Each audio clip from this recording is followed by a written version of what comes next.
Students हैं जो 12 हफ्ते में अपनी इनकम को 4 टाइम्स तक ले जाते हैं और इसी कॉन्सेप्ट पर इन्होंने ये बुक भी लिखी है, द 12 वीक ईयर। और आज की ये वीडियो इसी टॉपिक के ऊपर है। अगर आप इस वीडियो को एंड तक देखेंगे तो इस वीडियो के एंड में आपके हाथ में एक कागज होगा जिसमें आपका नेक्स्ट 12 हफ्ते का प्लान लिखा होगा और इससे आप अपने 5 साल के आउटपुट से भी ज्यादा अचीव कर पाएंगे। So let's start my dear sisters and brothers. ये कॉन्सेप्ट बेसिकली कहता है कि आज से हम मानेंगे कि हमारा एक साल 52 हफ्तों का नहीं बल्कि सिर्फ 12 हफ्ते का है। अब हम ऐसे बहुत से लोग सोचते होंगे कि हम एक साल को 12 हफ्ते का क्यों माने, और इसका मेन रीजन है ह्यूमन साइकोलॉजी। देखिए, जब ऑथर ने कंपनीज के बहुत सारे एम्प्लॉइज को स्टडी किया तो उन्हें कुछ इस तरीके का ग्राफ दिखाई दिया। ग्राफ में हम देख सकते हैं कि स्टार्टिंग में जो लोगों का आउटपुट था वो बहुत ज्यादा था, यानी साल के शुरू में वो बहुत ज्यादा एनर्जेटिक थे, और फिर उनका बीच में आउटपुट 0 हो गया, और फिर अगेन लास्ट के 12 हफ्तों में उनका मैक्सिमम आउटपुट था।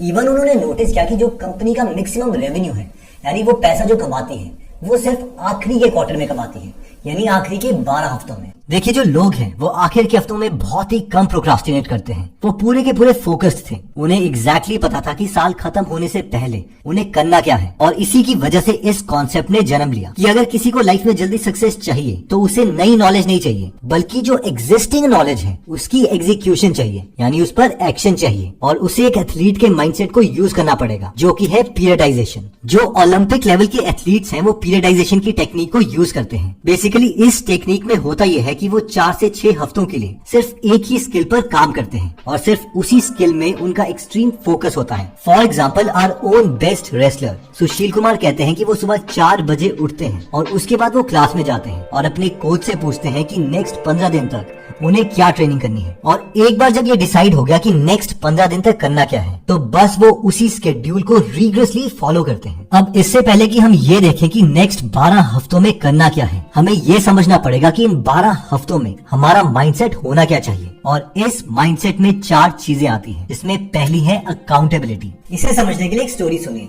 एक बार एक एम्प्लॉय 3 दिन से लेट आ रहा था। इस पर उसके बॉस ने कहा, यार ये क्या चल रहा है, तेरे अलावा पूरे स्टाफ मेंबर सब टाइम पे आते हैं और तू लेट आ रहा है। और वो एम्प्लॉय बोला, हाँ सर, मैं खुद परेशान हूँ। मैंने अपनी मदर को बोला कि मुझे 6:30 बजे एग्जैक्टली उठा लिया करो, और वो 3 दिन से मुझे उठा ही नहीं पा रही है। मैं भी क्या करूँ। अब हम में से कई लोगों को बहुत ही हंसी आ रही होगी कि ये तो बहुत ही इडियट एम्प्लॉय है, अपनी माँ का बहाना मार रहा है। लेकिन रियलिटी ये है कि हम में से मैक्सिमम लोग इसी माइंडसेट से काम करते हैं। देखो, मैं इस वीडियो को 5 सेकंड के लिए पॉज करता हूँ और आपको इस वक्त पर कमेंट करके ये बताना है कि आप जनरली कौन से बहाने मारते हैं। जो लोग कमेंट कर रहे हैं, इसका मतलब ये है कि वो एक्सेप्ट करते हैं कि उनकी एग्जीक्यूशन में प्रॉब्लम है और वो इम्प्रूव होना चाहते हैं, और यही लोग आगे चल के सक्सेसफुल बनेंगे। So your time starts now.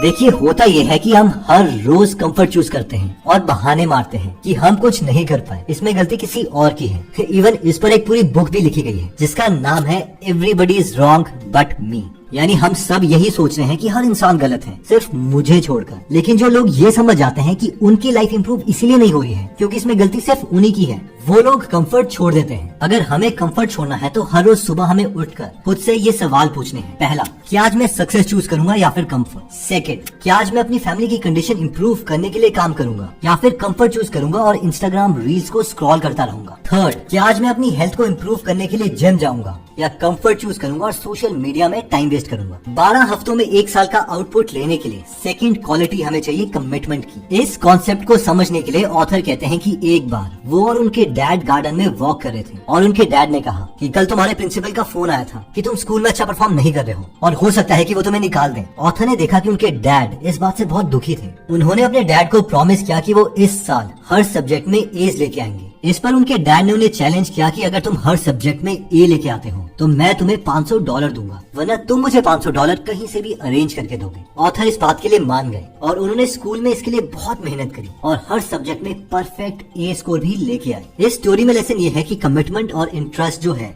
उसमें बहुत बड़ा डिफरेंस है, और वो डिफरेंस ये है कि कमिटमेंट का मतलब है एक्शन और इंटरेस्ट का मतलब है इमोशन या फिर सिर्फ शब्द। यानी अगर हम किसी चीज के लिए कमिटेड हैं तो हम उसके लिए एक्शन लेंगे, चाहे कुछ भी हो जाए। कमिटमेंट करना एक 4 स्टेप का प्रोसेस है जिसमें सबसे पहली चीज आती है स्ट्रॉन्ग डिजायर। जैसे कि ऑथर ने जब अपने परेशान डैड से कमिटमेंट करी तो उन्हें एक स्ट्रॉन्ग वाई मिल गया कि वो किसी भी तरह A ग्रेड लेके आएंगे, इसलिए वो डिफिकल्ट टाइम में एक्शन ले पाए। Second is keystone actions. इसके बाद हमारे पास लिस्ट होनी चाहिए उन एक्शंस की जो हमें करने हैं अपना रिजल्ट पूरा करने के लिए। थर्ड पॉइंट कहता है काउंट द कॉस्ट, यानी किसी भी चीज के लिए जब हम कमिटमेंट करते हैं तो हमें पता होना चाहिए कि उसकी कॉस्ट हमें क्या देनी पड़ेगी। फॉर एग्जाम्पल, जब ऑथर ने डिसाइड किया था कि उन्हें परफेक्ट ए ग्रेड चाहिए तो उन्हें पता था कि उन्हें दोस्तों के साथ गप्पे नहीं मारनी है, सोशल मीडिया में टाइम वेस्ट नहीं करना है, और ये कॉस्ट वो देने के लिए तैयार थे।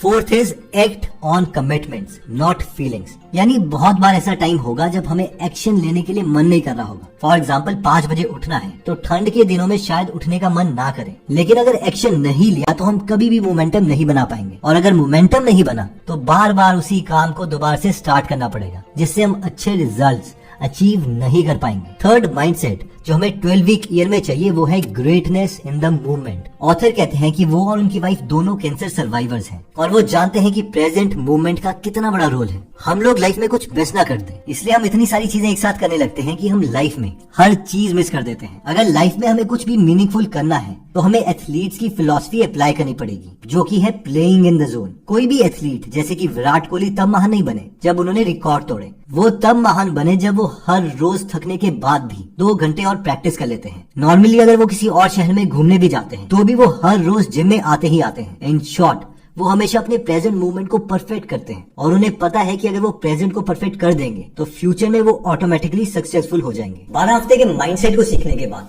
अब हमें 12 हफ्ते का प्लान बनाना है, जिसमें सबसे पहले आता है सेट योर गोल्स।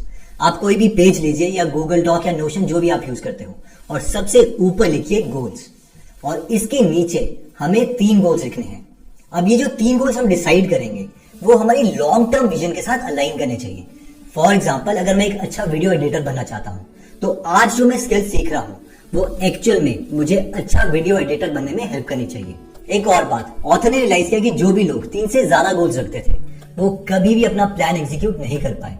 इसलिए जो हमने गोल्स लिखने हैं वो 1 हो सकते हैं, 2 हो सकते हैं, 3 हो सकते हैं, लेकिन 3 से ज्यादा नहीं हो सकते। चलो मैं आपके लिए 3 सैंपल गोल्स लिखता हूँ। मान लीजिए आप 5 से 10 साल बाद इमेजिन करते हो कि आप 3 एरियाज में परफेक्ट होना चाहते हो, और वो 3 एरियाज हैं हेल्थ, वेल्थ और रिलेशनशिप। तो हम आपके लिए इन 3 एरियाज में एक एक गोल लिखेंगे। अगर आपका हेल्थ गोल वेट को लूज करना है तो हम सबसे पहले लिखेंगे lose 10 kg weight in next 12 weeks. Wealth में बेस्ट बनने के लिए हम लिख सकते हैं कि I will make my first 1 lakh rupees in next 12 weeks. हम अपनी फैमिली के साथ रिलेशनशिप और स्ट्रॉन्ग करने के लिए लिख सकते हैं कि improve my relationship with my family. अब इन 3 गोल्स के लिए हम 3 सेक्शंस बनाएंगे और हर एक सेक्शन को 2 कॉलम में डिवाइड कर लेंगे। पहले कॉलम में हम लिखेंगे टैक्टिक्स और दूसरे में लिखेंगे ड्यू डेट। टैक्टिक्स का मतलब है एक्शन, यानी हमें एग्जैक्ट एक्शन लिखने हैं जो हम अगले 12 हफ्तों में करेंगे। फॉर एग्जाम्पल, वेल्थ में हम ये सब लिख सकते हैं। अगर हमने नोटिस किया होगा तो हमने हर टेक्निक को एक्शन बनाया है, यानी जो चीज हमें करनी है और कब करनी है वो ड्यू डेट वाले कॉलम में उसके साथ लिखा है। यानी अगर हमने डिसाइड किया है कि हम 1 लाख यूट्यूब से अर्न करना चाहते हैं तो वीक 1 में यूट्यूब के बारे में जितना भी सीखना है वो हम सीख लेंगे, और नेक्स्ट 12 हफ्तों तक हमें हर रोज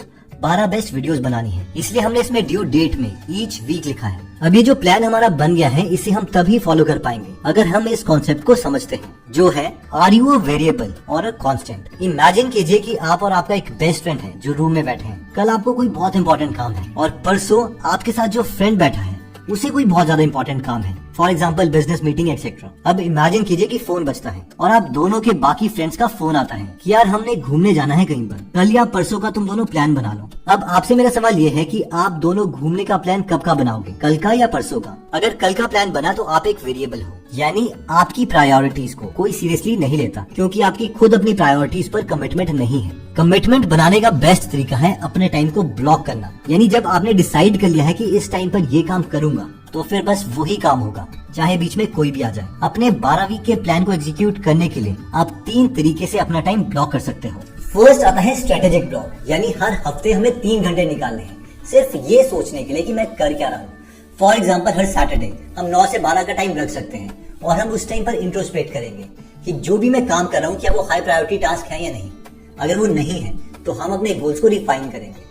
इसमें हम कोई मीटिंग अटेंड नहीं करेंगे, कोई व्हाट्सएप नहीं, कोई सोशल मीडिया नहीं। सेकंड है बफर ब्लॉक, क्योंकि आप फुल कंसंट्रेशन में काम कर रहे होंगे तो आपको मेल, व्हाट्सएप मैसेजेस ये सब आ ही रहे हैं और आप उन्हें अटेंड भी नहीं कर रहे। इन सबको अटेंड करने के लिए हम हर रोज, फॉर एग्जाम्पल शाम को जब हम थके होंगे तो 4 से 5 PM तक हम इस काम के लिए दे सकते हैं। Third is breakout blocks. इसका मतलब है कि दिन में हमें कुछ टाइम चाहिए ही चाहिए ताकि हम मेन काम से दूर जाएं और रिफ्रेश हो जाएं। इसमें हमें अपनी बॉडी को मूव करना है और नेचर के पास जाना है। इसे टाइम वेस्ट मत समझिए, यही हमें क्रिएटिव बनाएगा। फॉर एग्जाम्पल रोज हम 5 से 7 का टाइम जिम को या फुटबॉल को दे सकते हैं। नेक्स्ट आता है 13th वीक। अब हम में से कई लोग सोचेंगे कि प्लान तो 12 हफ्तों का था, ये 13वां हफ्ता कहां से आ गया। तो 13th वीक एक एंजॉय और इंट्रोस्पेक्शन वीक है, यानी इसमें हम रिलैक्स करेंगे और सिर्फ फीडबैक लेंगे कि इन 12 हफ्तों में क्या चीजें हैं जो हमने ठीक करी, जो आगे कंटिन्यू करनी है, यानी कौन सी चीजें हमें रखनी है और कौन सी चीजें फेंकनी है। अगर हमने 12 वीक में अपने तीनों गोल्स पूरे फोकस से एग्जीक्यूट किए होंगे तो हमने इतनी एग्जीक्यूशन की होगी जो हम 5 साल ऑफ लूज फोकस से नहीं कर सकते थे।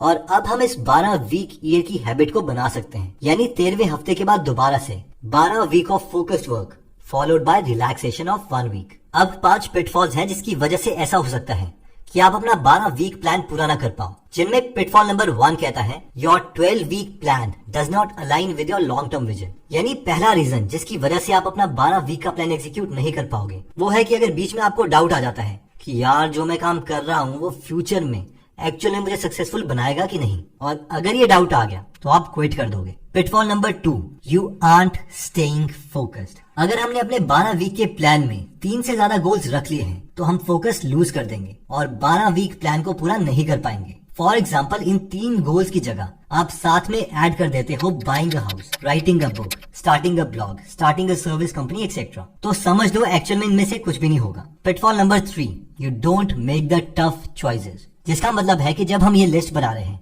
कि हमें इन 12 हफ्तों में करना क्या है, उस वक्त हमें लग रहा है कि यार बहुत सी चीजें हैं जो सारी इंपॉर्टेंट हैं और हम ये टफ डिसीजन नहीं ले पा रहे हैं कि उसमें से हमें सिर्फ 3 चीजें चाहिए, तो अगेन हम ये प्लान एग्जीक्यूट कर ही नहीं पाएंगे। पिटफॉल नंबर 4 कहता है you do not keep it simple.